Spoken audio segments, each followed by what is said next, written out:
Hi, I'm Sutherland from Edible Eden Design. This is Bo, the rescue poodle, and today we're going to look at some pistachio harvesting from these wonderful trees that I planted on my nature strip about a dozen or so years ago. Now these trees start producing after about 7 years old. They take quite a while, pistachios, to produce.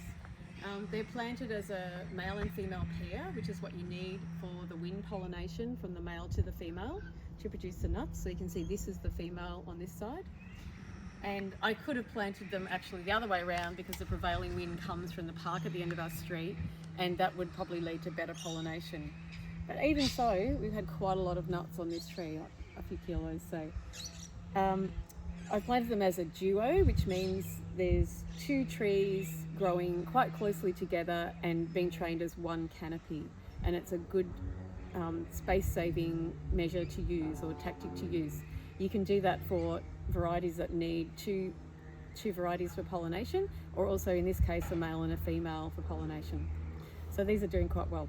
Now I find that harvesting with a nice broad wide container is good because they fall off all over the place, and as I said, once they hit the ground you don't want them.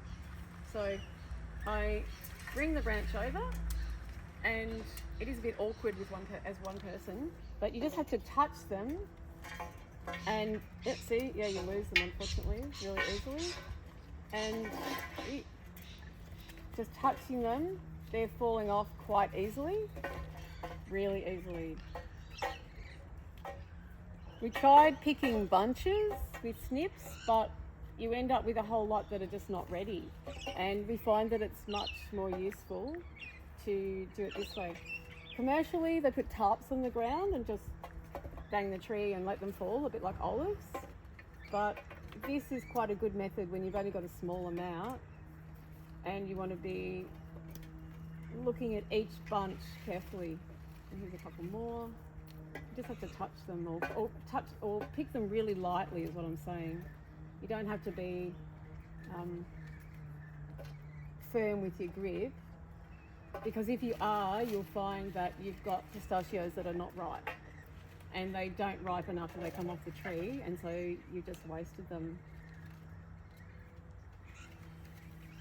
So that bunch, whoops, there's another one. That bunch is pretty well done. And I do at the same time often take off the ones that have dried up or just failed to ripen properly and just put them onto the ground. So that's from a typical, that bunch has already been harvested a bit, but that's a secondary harvesting. So some of these, when I open them up, I might decide, no, I don't like the look of the shell, but these are perfect. So they go from this pure green, let's show a green one. So they go from pure green to green with a pink flush, and then they kind of go a little bit white. So you can see that's quite different to this, and that's how you know that they're ready. And these you squeeze and they very, very easily come out. So I don't like to also pick too many at a time, because then you have to go through and do all of the dehusking, which not only takes a while. See that one? There you go. That one's one that I will discard, because I don't like the discoloration and the potential of the aflatoxin. So we're just going to put that one back on the ground. So yeah, that's what they look like when they're coming off easily. Which, eaten raw, tastes really good. And it's really interesting, we just had some rain, about 10-12 mil, and the pistachios have got more moisture in the shell, and they are much, much sweeter. I'm not sure why that is, but wow, a lot of fruits, stone fruits for instance, really spoil when there's a lot of rain. It ruins the flavour of them. They split open and they spoil, but I've never eaten pistachios raw just after rain, and wow, that's quite spectacular. Anyhow, here's some that have started spoiling on the outside and in the outside husk, and you can see that there's also staining of the shell. And this is one reason that after you pick your pistachios, you need to take the outside husks off within a couple of hours.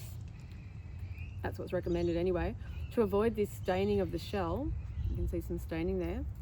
which is not only unattractive, but it can lead to the development of various fungal diseases, including a mycotoxin called aflatoxin, which is quite toxic, not only in a chronic way, but it also can cause acute symptoms. Now, I've never experienced those. I've read about them. I became concerned enough to be quite careful about how I pick and process my pistachios. You never are supposed to pick off pistachios off the ground, and that is because, as you can see, as they ripen, the shell opens. So they're even more prone to having toxins go into the nut and causing fungal problems than other nuts that are closed. So yeah, definitely don't pick your pistachios up from the ground, even though they might look tempting. Once they've hit the ground, just leave them there. So yeah, warning. Once you're inside the outside husk, then you've got the shell, which usually opens up, or it's also talked about as the pistachios are smiling. And if they're not smiling, well, you can't open them, or it's very difficult. So you easily take the outside shell off, and then the nut itself has a bit of a pink skin, and inside you have this beautiful, distinctive green raw pistachio. Now we're going to be processing the pistachios, and we need to do this, as I think I mentioned earlier, within a couple of hours of picking them. So don't pick too many at the one time. So we go along. You can do this with gloves because you get a lot of stickiness on you, but I don't always care. We throw those bits there. Whoops, wrong one. You have to get into the sink of it. Going along like so. It's really quite easy. Just checking if any were too stained. That one's not too bad. These ones were already taken out. They kind of dried up, or they just weren't very good from the beginning. See, that one's no good, or I don't like that. Look, we could open it up and see, but no, the skin's dried onto the whole shell. That one's beautiful. Perfect.